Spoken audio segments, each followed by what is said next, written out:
avoid carbs before bedtime to avoid a huge insulin spike and the slow drop off that comes after it. So I only have carbs twice a week post workout. Or no, I have them post workout, that's twice a week. And then I have a big carb meal. Basically, I backload all my carbs twice a week. And I like to have that. That's that big filling meal I have.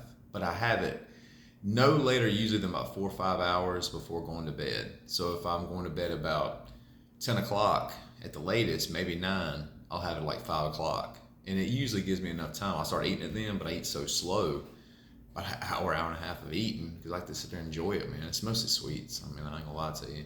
But it's low fat, high carb, high protein for the most part. It's been a blessing. I mean, it does give me that fill effect, but also keeps me to the point where I think it affects your serotonin too, having those carbs, if I'm not mistaken. I don't read into that too much, but having the carbs early in the day, and like I have them post workout, so about 2 o'clock, and then I have that big meal at 5. And after that, I really don't have them any later than that. I try to let myself, I'll go take a walk to help my digestion.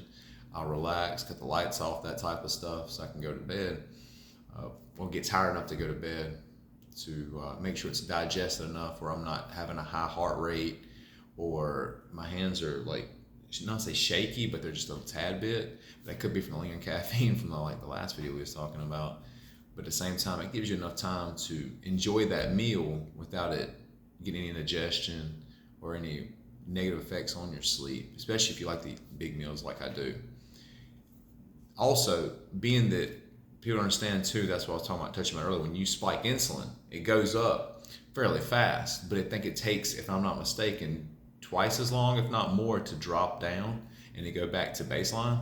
So that's something to take consideration on anything you eat. That's why I go low carb the rest of the week, besides my workout days. So I don't have any of those effects in my carbs. I mean, it's not necessarily high fat, but it's like medium fat, high protein, low carb. I'd say somewhere around in there.